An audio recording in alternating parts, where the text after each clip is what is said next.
어느 시골 작은 마을에 호기심이 많은 한 소년이 있었습니다. 이 소년은 농부이신 아버지를 따라 자연스럽게 농부의 꿈을 갖게 되었습니다. 그러던 어느 날 이 소년이 마을에 나가서 다양한 직업을 가진 사람들의 삶을 직접 보게 되었습니다.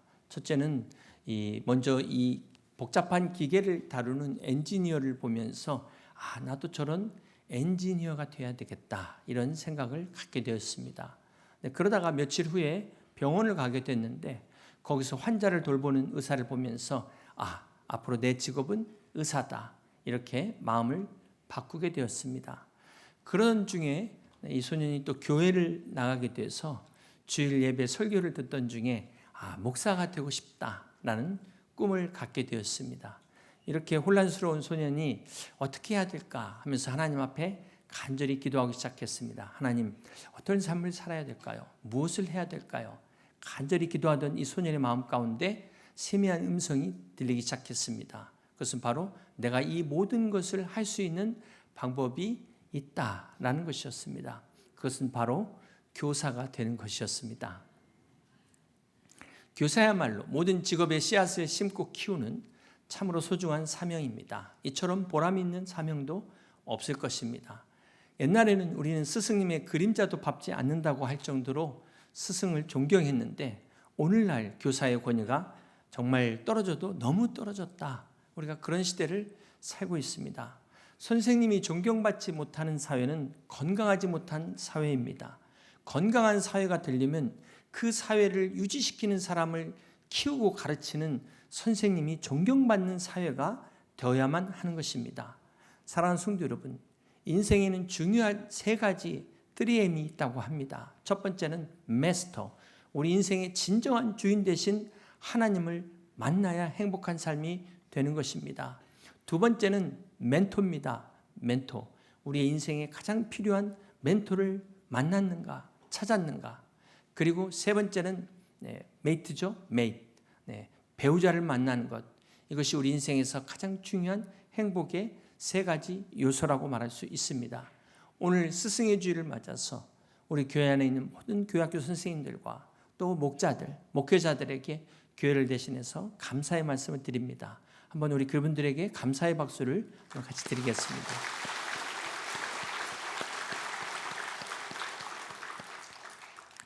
모든 위대한 인물의 공통점에는 그들에게 훌륭한 스승이 있었다는 것입니다. 필라델피아 템플대학에서 청각과 시각과 또 언어의 장애를 갖고 있는 헬렌 켈러에게 박사학위를 수여할 때 그 템플대학이 헬렌 켈러의 스승인 설리반 선생에게 함께 같이 학위를 수여했다라는 그런 말이 있었습니다. 위대한 스승이 있었기에 위대한 헬렌 켈러가 있었다는 것입니다. 사랑하는 성도 여러분, 여러분에게는 존경하는 스승이 있으십니까? 여러분의 일생의 멘토라고 말할 수 있는 그러한 분이 계십니까? 일평생 살아가는 동안 단 한 명의 진정한 스승이 있다면 그 사람은 성공한 삶이라고 말합니다. 그만큼 우리가 정말 올바른 스승을 만난다는 것이 쉽지 않다는 것입니다. 오늘 스승의 주일을 맞아서 우리가 진정한 교육의 의미와 교사의 역할에 대해서 함께 같이 은혜를 나누고자 합니다. 먼저 우리가 그 주일 학교의 기원을 살펴보기를 원하는데요. 원래 성경에는 주일 학교라는 단어가 없습니다. 여러분 성경에서 주일 학교라는 말 보셨습니까? 이 주일 학교가 언제 시작됐을까요? 오늘 우리가 말하는 주일 학교는 바로 산업혁명 시대인 1780년 7월에 영국의 클로체스터에 살던 로버트 레이크스라는 사람에 의해서 처음으로 시작이 됐습니다. 이 당시 영국이 산업혁명이 일어날 때였지만 여러 가지 근로자의 환경이 노동자들이 열악한 환경에 있었기 때문에 아이들은 거의 방치되다시피 한 그런 사회적 환경이었습니다. 그러다 보니까 아이들이 공장으로 내몰리고 주말에는 슬럼가에 방치되고 이런 참 열악한 사회적 현실 속에서 이 로버트 레이크스라는 사람이 아이들을 가르치기 위해서 결단하고 여교사 4명과 함께 시작한 것이 최초의 주일학교의 시작입니다. 이 당시에는 6세부터 14세까지 아이들을 가르치기 시작했는데요.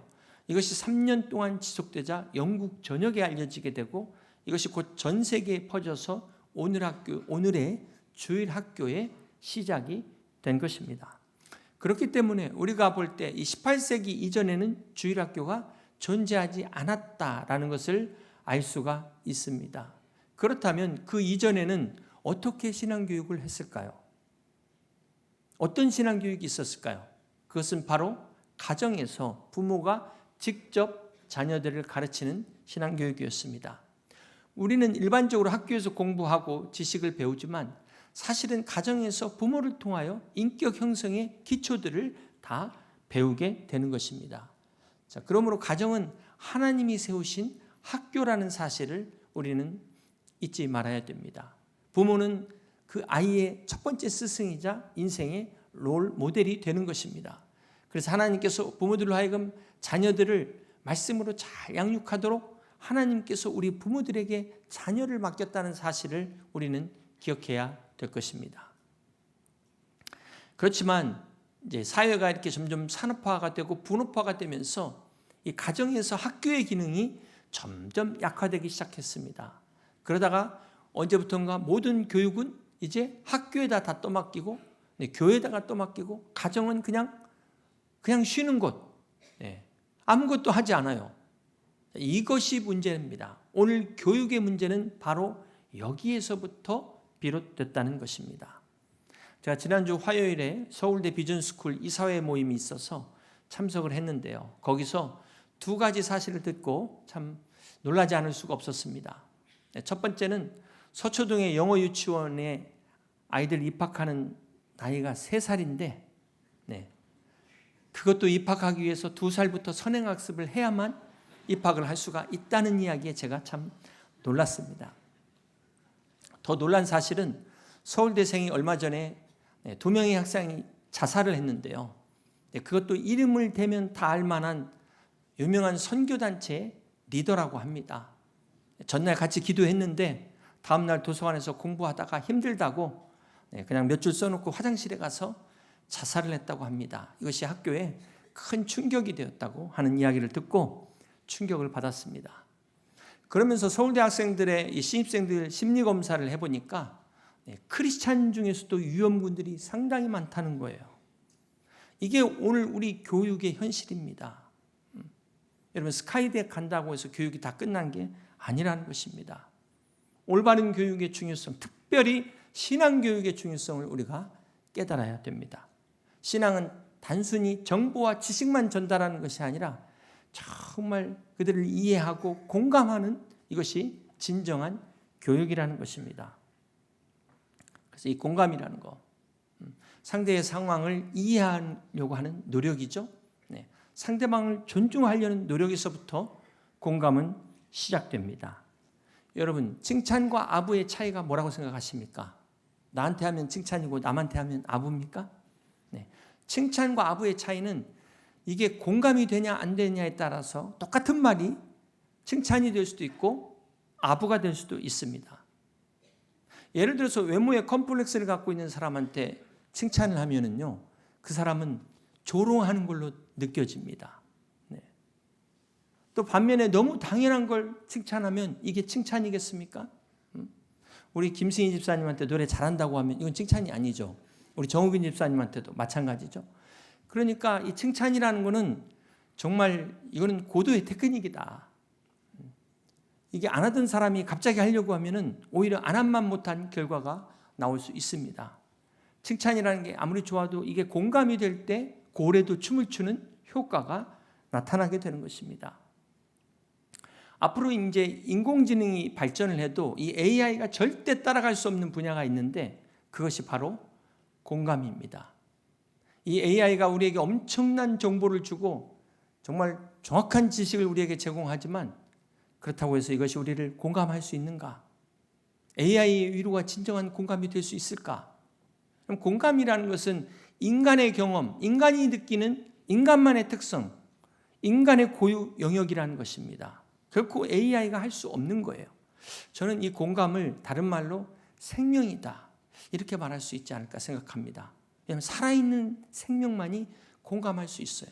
죽으면 공감할 수가 없습니다. 그런데 가끔 살아있는데도 공감하지 못하는 것은 왜 그럴까? 그건 살아도 산 게 아니기 때문에 그렇다.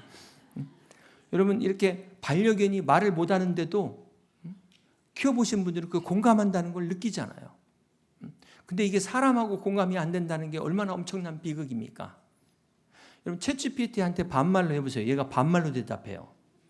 그래서 우리는 항상 가는 말이 고와야 오는 말이 곱다. 그래서 나 힘들어하고 한번 챗GPT에다 쳐봤어요. 제가 진짜 힘든 게 아니라 얘가 어떻게 반응하는가 보려고 이렇게 해봤더니 이렇게 대답합니다. 힘든 상황에 처해 계신 것 같다. 안타깝습니다. 힘들다는 감정은 누구나 겪는 것이며 이를 극복할 수 있는 방법이 있습니다 하면서 쭉 소개를 하더라고요. 그런데 이렇게 볼 때 말은 맞지만 위로가 안 될 것 같아요. 생명이 없기 때문에 공감이 되지 않을 것 같습니다. 여러분, 이 공감의 중요성은 앞으로 계속해서 더욱 커질 겁니다. AI 시대에 이제 많은 직업들이 없어지는데요. 그런 때일수록 인간의 가치는 공감을 통해서 더 소중하게, 더 필요를 느끼게 될 것입니다. 그렇기 때문에 진정한 교사는 단순히 지식을 알려주는, 전달하는 것이 아니라 정말 공감할 수 있는, 이것이 진정한 교사이고 참된 교육은 공감에서부터 시작된다는 것입니다. 지금 제일 저 뒤에서 제 아내가 막 전혀 공감하지 못하는 표정을 보내고 있는데, 제가 예전에는 공감이 잘 안 됐지만 이 공감의 센서도 잘하는 것 같아요.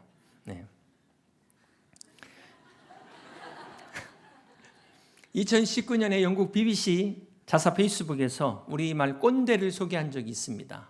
이 꼰대를 이렇게 정의했어요. 자신이 항상 옳다고 믿는 나이 많은 사람. 그러면서 다른 사람은 늘 잘못됐다고 여김. 이렇게 정의를 내렸습니다. 여러분, 이 꼰대가 꼭 나이가 많아야 꼰대일까요? 항상 자기가 옳다고 믿는다면 10대도 얼마든지 자기가 옳다고 믿을 수 있습니다. 다른 사람 말 받아들이지 않으면 누구든지 꼰대가 될 수 있습니다. 한번 생각해 보세요.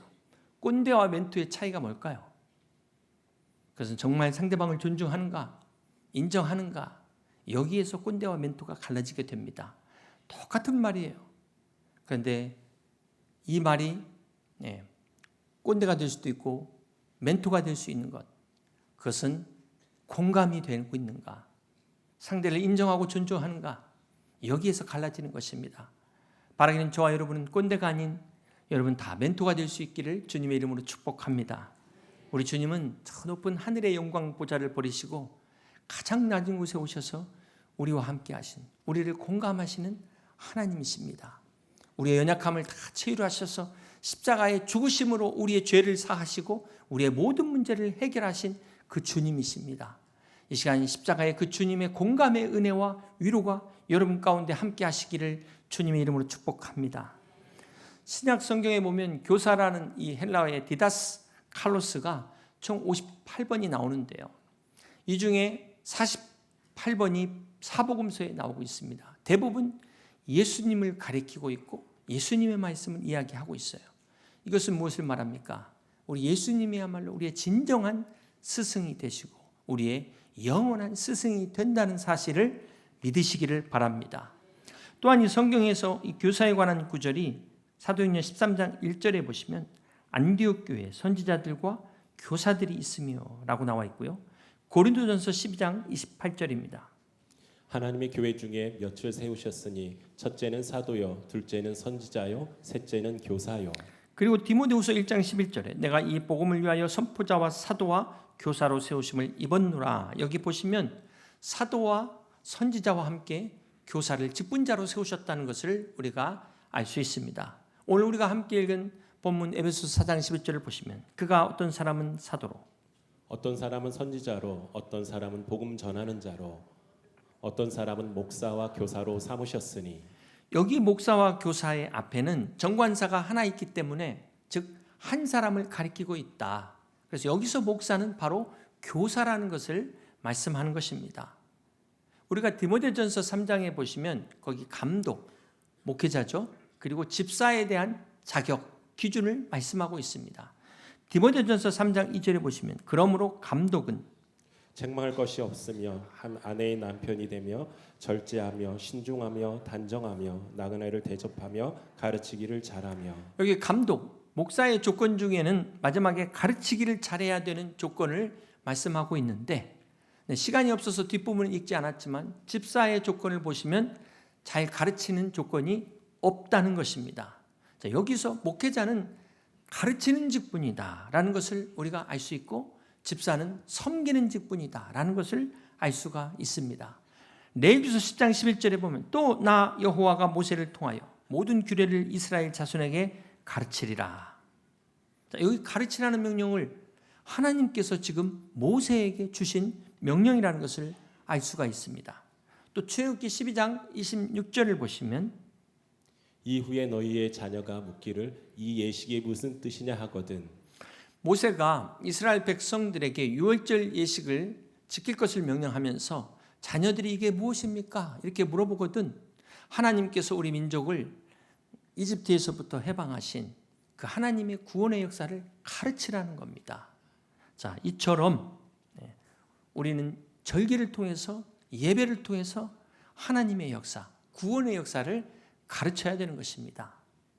제가 오래전에 부교육자로 있을 때 그 말씀을 전하다가 가르친다는 내용이 있어서 말씀을 가르치는 이제 이런 설교를 했었는데, 설교가 끝나고 나서 어떤 분이 찾아오시더니 그 가르친다는 것에서 기분이 나쁘다고 이분이 와서 따지시더라고요. 아마도 이제 본인보다 나이가 젊은 목회자가 가르치는 것에 대해서 좀 불쾌하셨던 것 같아요. 그런데 분명히 성경은 나이를 떠나서 가르치라고 말씀을 하고 있습니다. 마태복음 28장 19절에 보면 그러므로 너희는 가서 제자를 삼아 아버지와 아들과 성령의 이름으로 침례를 베풀고 내가 너희에게 분부한 모든 것을 가르쳐 지키게 하라. 이 말씀은 주님이 승천하시기 전에 제자들에게 주신 The Great Commission, 대위임 명령입니다.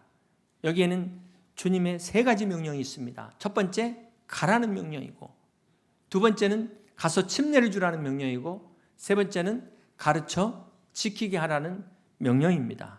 자, 이처럼 교회는 가르치는 사명을 가지고 있기 때문에 우리는 교회 안에서 가르쳐야 되는 것입니다.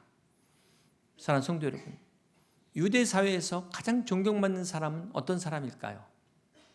그것은 바로 랍비입니다. 랍비, 위대하다, 존경할 만한 사람이다. 바로 이 랍비, 우리는 선생님이라고 부르죠. 이 랍비들의 가르침을 모아놓은 책이 바로 그 유명한 탈무드입니다. 유대인들에게 있어서의 탈무드는 성경에 버금가는 그러한 권위를 가지고 있습니다. 이 탈무드에 보면 요한나 벤 자카이라는 유명한 랍비의 이야기가 나옵니다. 로마가 주 70년에 예루살렘 성을 포위했을 때 이제 멸망하기 직전에 이 요한나라는 랍비가 관 속에 숨어서 성 밖으로 나가 로마의 장군 타이타스 장군을 면담하게 됩니다. 그래서 항복을 하면서 당신은 로마의 황제가 될 것이다. 그러면서 우리가 예루살렘 성문을 열 것인데 한 가지 조건을 부탁을 드립니다. 성 한가운데 이 집만은 결코 부시지 말라달라는, 금을 다 가져가도 좋고 사람을 포로로 잡아가도 좋고 다 좋지만 성 안에 이 집만큼은 지켜달라는 간곡한 부탁을 하게 됩니다. 그러자 이 장군이 그 안에 무엇이 있냐고 물으니까 바로 책이 있는 회당이라고 이야기합니다. 책이라면 별 문제 없겠지 해서 승낙을 하게 되고, 이튿날 이제 항복해서 문을 열어주기로 하고 돌아온 이 요한나가 그 저녁 유대인들을 모아서 그 회당에서 이렇게 이야기했습니다. 여러분, 우리가 모든 것을 잃어버려도 하나님의 말씀이 우리 가슴에 새겨져 있다면 우리 민족은 영원히 존속할 수 있습니다. 우리 자녀들을 통해 반드시 하나님의 뜻을 이룰 날이 올 것입니다 라고 이야기했다고 합니다. 그렇습니다. 여러분, 유대인들이 유대인 되는 것은 단순히 혈통이 아니라 그것은 바로 이 교육의 힘입니다. 하나님의 말씀을 가르치는 이것이 유대인을 유대인 되게 했다는 사실을 우리는 잊지 말아야 될 것입니다. 그러므로 사랑하는 성도 여러분, 오늘 교회가 가르치는 첫 번째 이유는 바로 하나님의 명령이기 때문에 우리는 가르치는 것입니다. 그리고 두 번째 우리가 가르쳐야 되는 이유는 교회는 하나님의 자녀를 가르치고 길러야 되는 책임이 있다는 사실을 기억해야 됩니다. 하나님께서는 그분의 자녀인 우리 성도들을 위해서 가르치는 직분자를 교회 안에 세우셨습니다. 에베소서 4장 12절에 보시면 이는 성도를 온전하게 하여 봉사의 일을 하게 하며 그리스도의 몸을 세우려 하심이라. 여기 본문을 보시면 교사를 세운 이유를 세 가지를 이야기하고 있습니다. 첫 번째는 성도를 온전케 하며, 여기 온전케 한다는 것은 의학적으로 어그러진 뼈를 바로 잡는다는 그러한 뜻을 가지고 있습니다. 병들었거나 아픈 사람들을 건강하게 회복시키는 것이 온전하다는 뜻입니다. 그러므로 이 영적으로 어그러지고 병든 영혼들을 하나님이 원하시는 건강한 영혼으로 바로 세우는 것, 회복시키는 것이 바로 교사를 세운 이유라는 것입니다. 두 번째는 봉사의 일을 하게 하기 위해서 교사를 세우셨습니다. 이것은 바로 우리 성도들로 하여금 자신만을 위하여 살지 않고 다른 사람을 섬기는 삶을 살라고 바로 가르치라는 것입니다. 이것을 위해서 교사의 직분을 주신 것입니다. 오늘 많은 크리스찬들이 은혜를 받지만 여전히 이기적인 삶을 살아갑니다. 또한 우리 자녀들은 이 세상 속에서 살다 보니까 진화론과 이 세상의 잘못된 것들을 배우고 닮아가기 때문에 우리가 그 전에 먼저 우리 자녀들을 하나님의 말씀으로, 하나님의 성품으로 가르치고 우리가 키워야 되는 것입니다. 세 번째는 바로 그리스도의 몸을 세우려 하심이라 말씀하셨습니다. 그리스도의 몸은 교회를 말씀합니다. 그러므로 그리스도의 몸을 세운다는 것은 교회를 교회되게 하기 위하여 교사를 세우신 것입니다. 에베소서 4장 13절에 보면 우리가 다 하나님의 아들을 믿는 것과 아는 일에 하나가 되어 온전한 사람을 이루어 그리스도의 장성한 분량이 충만한 데까지 이르리니. 여기 13절의 온전함은 앞에 12절에서 말씀하신 온전함과는 다른 뜻을 가지고 있습니다. 자, 앞에 12절의 온전함은 카타르티스모스에서 말씀드린 것처럼 병들었던 사람이 회복되는, 정상으로 회복되는 온전함이라면 이 13절의 온전함은 텔레이온입니다. 그리스도 안에서 새 사람이 된 사람이 성숙해져 가는 온전함, 성숙의 온전함을 의미하는 것입니다. 그렇다면 어디까지 성숙해야 될까요? 오늘 말씀에 그리스도의 장성한 분량이 충만한 데까지 우리는 성숙해야 됩니다. 15절에 보면 우리가 범사에 그에게까지 자랄지니라, 그리스도에게까지 자랄 정도로 성숙해야 되는 것입니다.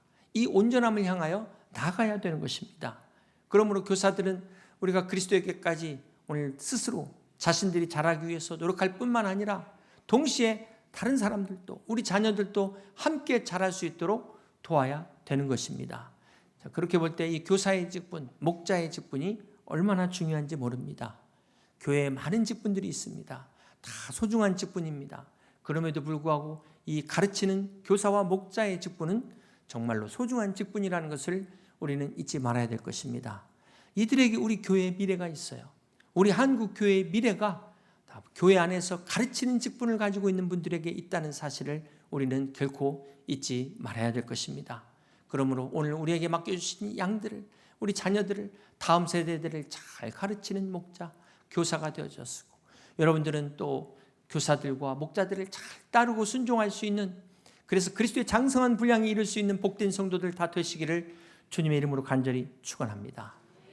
사랑하는 성도 여러분, 이스라엘 백성들이 마침내 그 가나안 땅에 입성했을 때 그들의 마음이 어땠을까요? 여러분 평생을 노력해가지고 새 집 장만해서 들어갈 때 그 기쁨이 얼마나 크겠습니까? 그런데 이것은 비할 바가 아니죠. 40년을 광야에 뺑뺑이 하고 자기들 윗세대들은 오직 여호수아와 갈렙만 빼고 다 죽었어요. 광야에서 다 죽고 자기들이 드디어 그 선조들이 바라던 그 믿음의 고향, 바로 본향 가나안 땅 들어갔을 때 그 감격 얼마나 기쁘고 얼마나 대단했겠습니까? 이제부터는 내가 주님 뜻대로 살리라, 오직 주의 영광을 위해 살리라, 나는 내와 내 집은 오직 여호와만을 섬기겠노라, 그렇게 소원하며 결단하며 정말 그렇게 살았고 그렇게 될 줄 알았을 것입니다. 그런데 결과는 어땠을까요? 그들의 삶이 가나안 땅에서 풍요로울수록 그들은 하나님을 멀리하기 시작했습니다. 자기들의 다음 세대가 점점 다른 세대가 되어버렸습니다. 그래서 사사기 비극의 역사가 나오게 된 것입니다. 결과는 하나님의 심판을 자초하게 된 것입니다. 여러분, 이게 남일이 아니라는 거예요. 성경은 우리도 얼마든지 우리 가정도 우리 나라도 이렇게 될 수 있음을 경고하고 있습니다. 그러므로 오늘 하나님의 축복이 오히려 화가 되지 않도록, 우리가 하나님과 멀어지지 않도록 날마다 깨어서 경성하며 하나님을 가까이 할 수 있는 여러분 다 되시기를 주님의 이름으로 축복합니다. 역대하 24장에 보면 요아스가 어린 7살 나이에 왕으로 등극하게 됩니다. 안타깝게도 요아스는 그의 아버지 아하시아가 어렸을 때 죽게 됩니다. 그런데 이 아하시아의 모친인 아달랴가 자기가 왕이 되기 위해서 자기 핏줄들을 다 죽이는 거예요.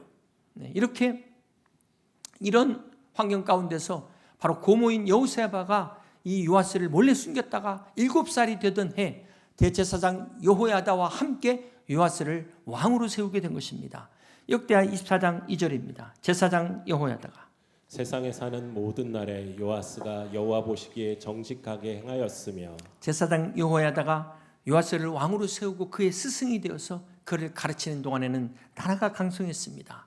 그런데 이제 15절 이하에 보면 이 여호야다가 나이 130이 되어 늙어 죽게 되자 요아스가 변하기 시작합니다. 역대하 24장 17절입니다. 여호야다가 죽은 후에 유다 방백들이 와서 왕에게 절하매 왕이 그들의 말을 듣고 그의 조상들의 하나님 여호와의 전을 버리고 아세라 목상과 우상을 섬겼으므로 그 죄로 말미암아 진노가 유다와 예루살렘에 임하니라. 이 요아스 왕이 영적인 스승인 여호야다 제사장이 죽은 후에 간신들의 말을 듣고 하나님을 버리고 우상을 섬기게 됐다는 것입니다. 여러분 어떻게 이럴 수가 있을까요?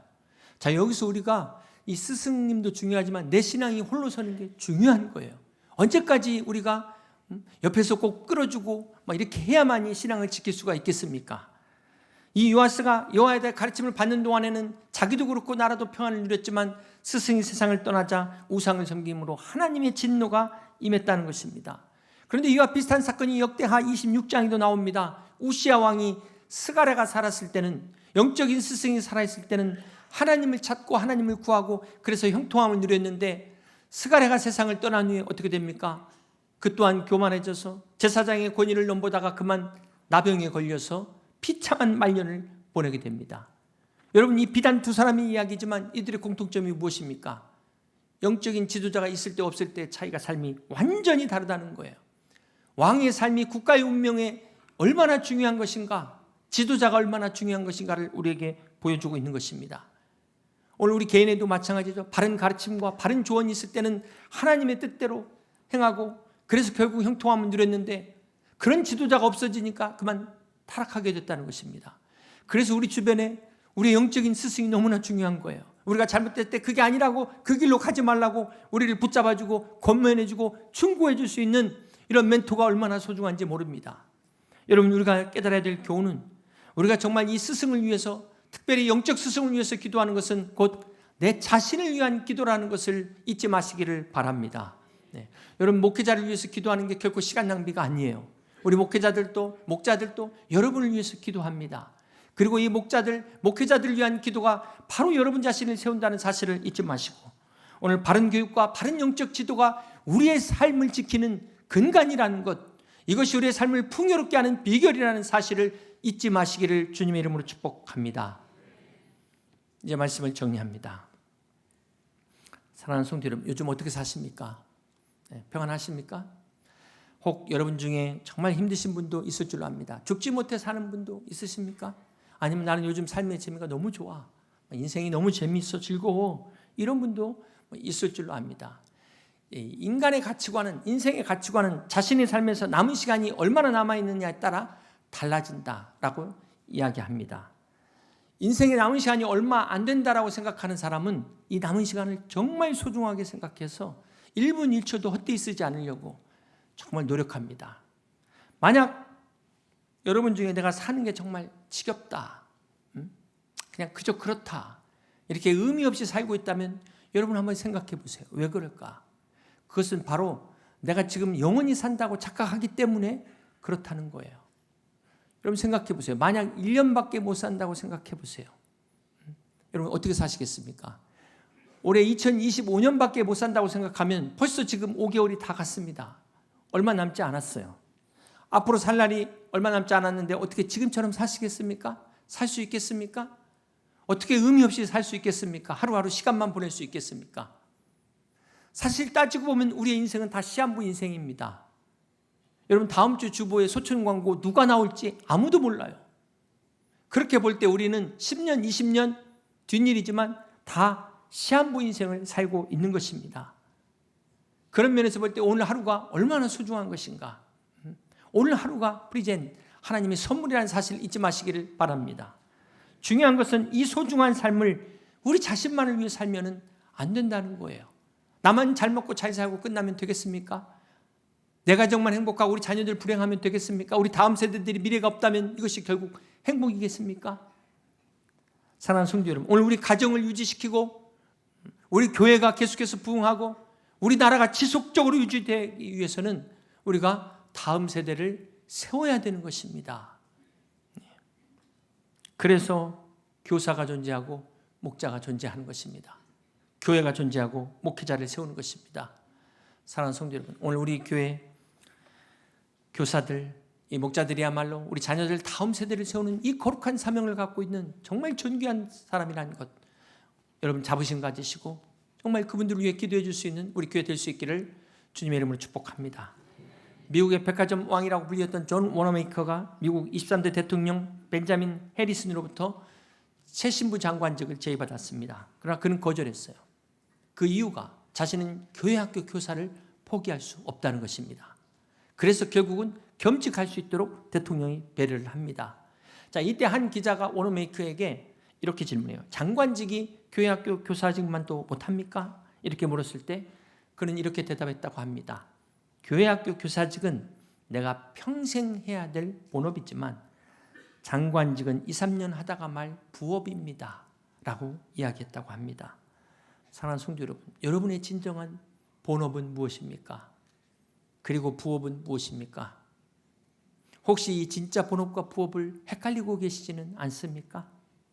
우리가 하나님 앞에 갔을 때 영혼을 위해서 섬기는 이것이 바로 진정한 본업으로 하나님께서 우리를 축복해 주실 것입니다. 사랑하는 성도 여러분, 하나님은 오늘도 헌신된 사람을 찾고 계십니다. 이 헌신된 교사와 목자는 한 개인의 삶을 바꾸고 개인의 운명을 바꾸는, 아니 나라를 이끌어간 위대한 지도자를 세우는 거룩한 직분입니다. 그러므로 바라기는 우리 모든 교사들과 목자들이 아비의 마음으로 가르칠 수 있는 진정한 영적 스승이 다 될 수 있기를 주님의 이름으로 축복합니다. 저는 우리 교사들을 통하여 우리 학생들의 그 가능성에 풀을 붙일 수 있는 그런 교사가 될 수 있기를 주님의 이름으로 축복합니다. 우리 목자들이 우리 성도들의 삶의 나침판이 되어지고 그들의 인생의 등불이 되어줄 수 있는 그런 목자가 될 수 있기를, 교사가 될 수 있기를 주님의 이름으로 축복합니다. 바라기는 우리가 선한 목자 되신 그 예수님을 본받아 다음 세대들을 그리스도의 제자로 세우는 일에 헌신할 수 있는 우리 복된 성도들 다 되시기를 주님의 이름으로 축복합니다. 또한 우리 모든 성도들이 이 목자와 양의 관계 속에서 하나님이 일하시는 영적인 스승과 제자의 관계 안에서 그리스도의 장성한 분량이 충만한 데까지 함께 성장하는 우리 여의도 집례교회 모든 성도들이 다 되시기를 주님의 이름으로 간절히 축원합니다. 말씀을 생각하시면서 선한 목자 되신 우리 주님을 찬양하고 함께 같이 기도하시겠습니다.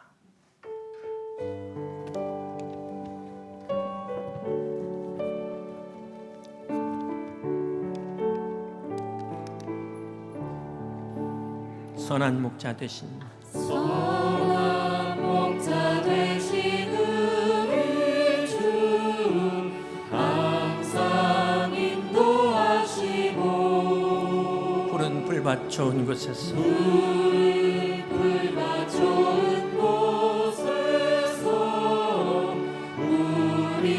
먹여주소서. 선한 목자 구세주여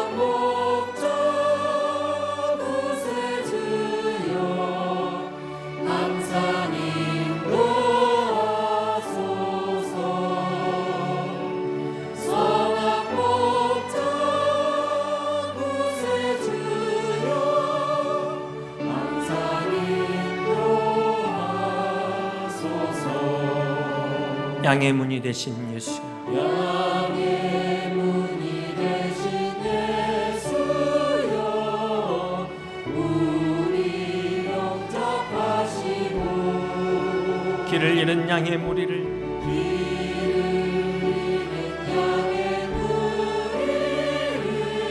항상 인도하소서. 인도하소서. 선한 목자 구세주 선한 목자 구세주여 기도 들어주소서. 선한 목자 구세주여 기도 들어주소서. 이 시간 우리의 기도를 들으시는 선한 목자 되신 주님께 함께 같이 기도하기를 원합니다. 우리 교사 선생님들과 목자들을 위해서 함께 같이 기도하기를 원합니다. 귀한 사명을 감당하기에 부족함이 없도록 주님 능력으로 함께하여 주시옵소서. 저들의 모든 간구 가운데 함께 하셔서 주님의 영광 나타나게 하여 주시옵소서. 그리고 우리 교사분들과 이 자리에 계신 또 우리 목자분들은 부족하지만 순종하며 이 귀한 사명 감당할 때 하나님 능력 허락하여 주시옵시고 우리의 기도를 통해서 함께 그리스도의 장성한 분량으로 나아갈 수 있도록 우리 함께 같이 이 시간 기도하겠습니다.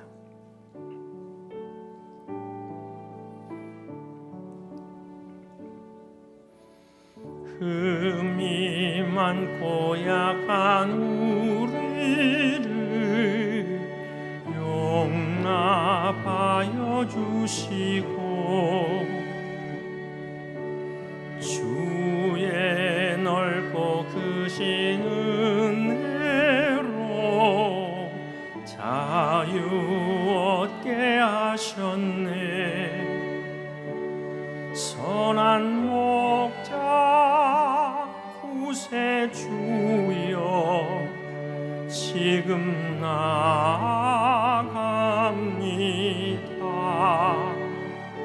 선한 목자 구세주여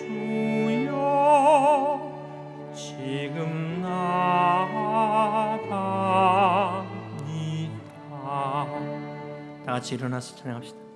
일찍 주의 뜻에 따라서 살아가게 하시고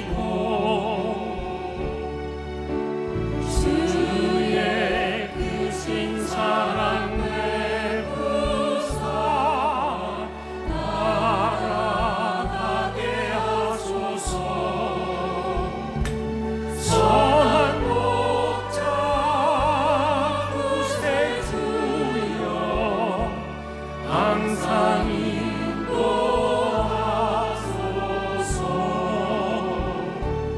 선한 목자 구세주여 항상 인도하소서. 선한 목자 되신 선한 목자 되신 우리 주 항상 인도하시고 푸른 풀과 젖은 곳에서 우리 먹여주소서. 선한 목자 구세주여 항상 인도하소서.